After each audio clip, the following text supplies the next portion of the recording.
मेरी शादी 18 साल की उम्र में हुई थी। साफ बात थी कि मैं गांव की रहने वाली थी। पढ़ाई भी बस 5 तक ही करवाएगी। ये कह कर लड़कियां ज़्यादा नहीं पढ़ती। ना इजाज़त थी कि किसी के घर जाके मैं सिलाई सीख सकूं, और ना ही किसी को दोस्त बनाने की इजाज़त थी। और मेरी अम्मी तक बाज़ार नहीं जाती थी। उनको जो ज़रूरत होता था वो अब्बू हमारे घर ही ला के देते थे। और अब्बू इतने सख्त हैं हमारे कि उनके सामने हम न बोल सकते हैं खुलकर, ना हम बहन भाई कोई हंस सकते हैं, ना मजाक कर सकते हैं अभी तक। और जब भी अब्बू हो तो हम ऐसे ना एक दूसरे के को आस्ता आस्ता बात करते हैं। जैसे मैंने पिछली वीडियो में बताया था कि मेरी फिर शादी हो गई थी, तो मेरे हस्बैंड ने मुझे मार कर ब्लैकमेल करके दूसरी शादी की इजाज़त ले ली। सन 2006 में मेरी शादी हुई और सन 2021 में उसने दूसरी शादी कर ली। मेरे अब्बू भाई जो मुझसे सब छोटे हैं, मेरे भाई, इन्हें बहुत गुस्सा आया क्योंकि मेरे शौहर को वो बहुत इज़्ज़त देते थे। खैर फिर मेरा शौहर बदल गया। उसकी बीवी चाहती थी कि मैं निकल जाऊं क्योंकि उसकी बीवी की एज यही 22-23 साल थी। तो वो चाहती थी कि ना ये यहाँ पे ना रहे, हम एक जगह ना रहे। मेरा नीचे वाला पोर्शन था, उसके लिए ऊपर वाला बनाया था, लेकिन वो ऊपर वाले में नहीं रह रही थी। मेरे शौहर ने फिर बहाने बहाने से मुझे गालियाँ देता, बीवी के सामने जलील करता। और हैरत की बात है कि 15 साल का साथ मेरे शौहर था मेरे शौहर के साथ, और वो भूल गया। बार बार मेरे भाइयों को मैसेज करता कि अपनी बहन को ले जाओ, मैंने इसको तलाक दे दिया। पर खुदा की कसम मुझे उसने तलाक नहीं दी थी। कहता था मैंने दिल में दी है। प्लीज़ आप लोग इंसाफ करो, कमेंट बॉक्स में बताइएगा।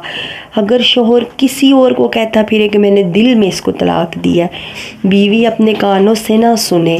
मुझे नहीं पता तलाक हो जाती है कि नहीं होती। मेरे मुंह पे उसने एक दफ़ा भी नहीं कहा कि मैं तुम्हें तलाक देता हूँ। उसने कहा बस मेरे भाइयों को कहता था इसको ले जाओ, मैंने इसको तलाक दे दी है। मेरा ख़्याल है उसने पहले जो मुझे एक तलाक दी थी ना, दूसरी शादी का लेने के लिए इजाज़त, कह रहा था मैं तुम्हें तलाक दे दूँगा और अगर तुमने मुझे इजाज़त न दी, ब्लैकमेल किया था और एक बार कह भी दिया था मैं तुम्हें तलाक देता हूँ। मेरा ख़्याल है उसकी वो बार बार कसम उठा रहा था। 3 तलाक़ें उसने मुझे बिल्कुल नहीं दी थी। और फिर मेरे भाई आए और वो मुझे लेकर चले गए। मैं जाना नहीं चाहती थी।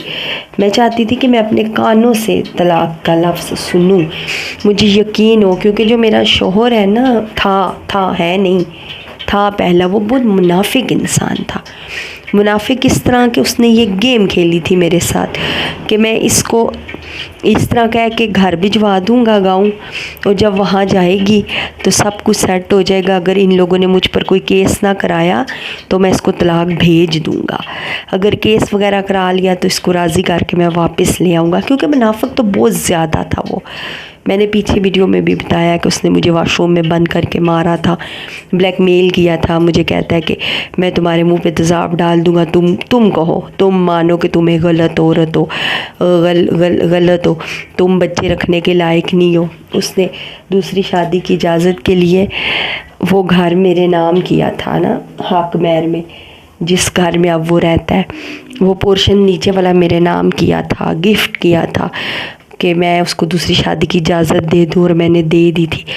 और मुझे वीडियो में ब्लैकमेल करके कहता है तुम बोलो कि मैं एक आवारा औरत हूँ, मैं इस घर के लायक नहीं हूँ, ये घर मैं वापस करती हूँ, मैं अपनी बच्चियों के लायक भी नहीं हूँ, मैं बच्चियाँ भी इस बंदे से नहीं लेती।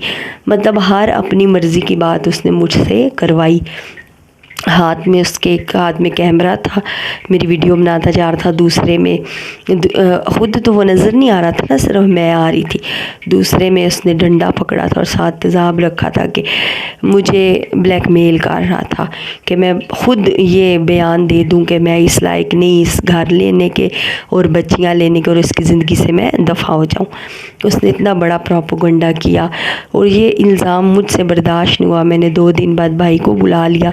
फिर मैंने उस पर रिपोर्ट कराई। मैं कभी थाने नहीं गई थी, लेकिन वो रिपोर्ट मैंने उस पर कराई थी इतने बड़े इल्ज़ाम की। वो मुझसे छीन रहा था मेरे बच्चे, मेरा घर छीन ही लिया, फिर भी आखिर छीन ही लिया ना। तो वहाँ उसने थाने में सब के सामने मुझसे माफ़ी मांगी। यार इतनी मुनाफ़िकत, इतनी गहरी मुनाफ़िकत कि मैं सोच नहीं सकती।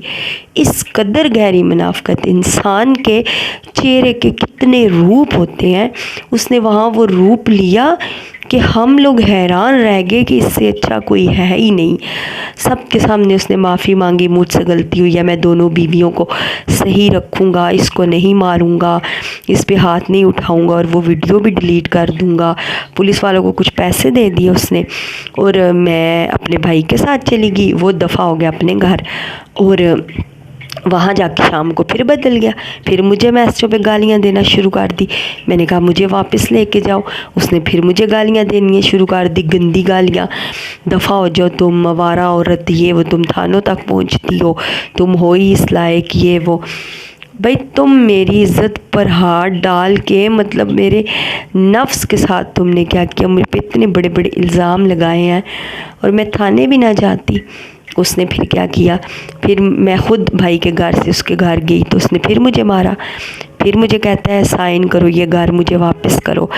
मैं दोबारा तो थाने नहीं जा सकती थी ना। एक दफ़ा जो बात होगी।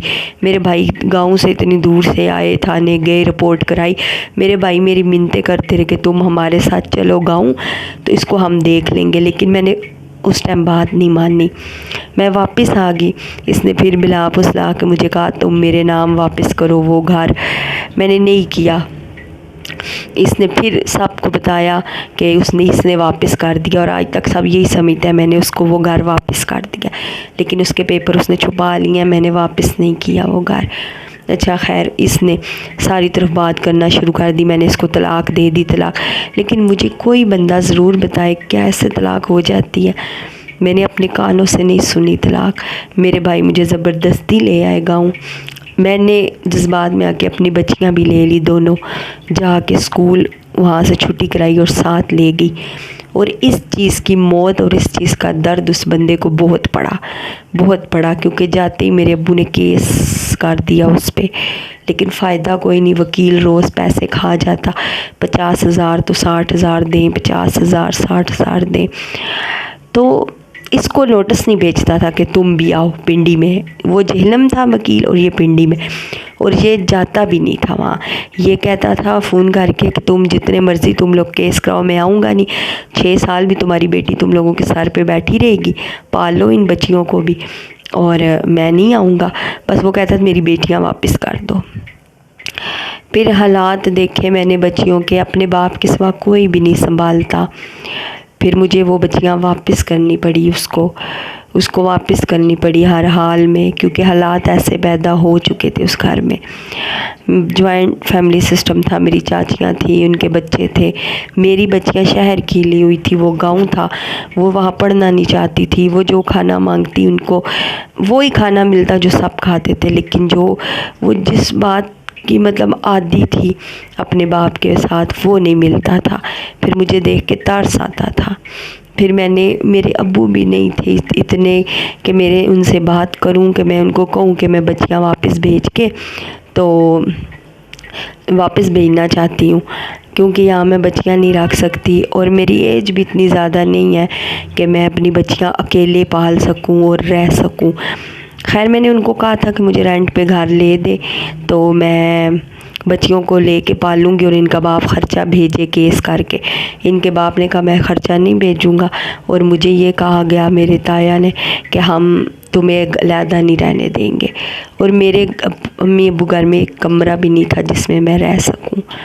टीवी हॉल जो होता है, टीवी लाउंज, उसमें चारपाई डाल के मैं लेटती थी। सब भाभीयों के पास थे, अब्बू अम्मी सब, और बहुत बुरी हालत हो चुकी थी। और मेरा ताया आके बैठता तो कहता कोई ज़रूरत नहीं, हमारे यहाँ लड़कियाँ नहीं रहती किरायों पे। काश मेरी वो बात मान लेते, मुझे रहने देते किराए पे, मैं अपनी बेटियों के साथ तो रहती। अभी मेरी कहानी बहुत लंबी है, बाकी मैं कल आपको सुनाऊंगी। साथ साथ किचन भी साफ़ हो गया। किचन छोटा है, गंदा भी जल्दी हो जाता है और साफ़ भी। असल में मेरे मेहमान आए हुए थे, मेरे अब्बू और भाई आए थे। छोटा भाई था और अब्बू थे मेरे हस्बैंड के, किसी काम आए थे और आगे से हड़ताल थी, मार्केटें बंद थी।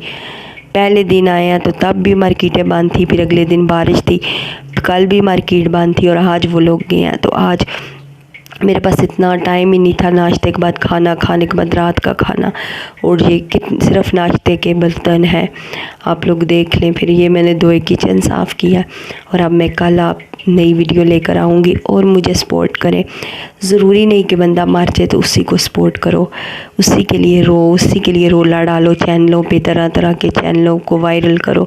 जो ज़िंदा है उन्हें मरने का मौका ना दो, बस यही कहूँगी जाते जाते।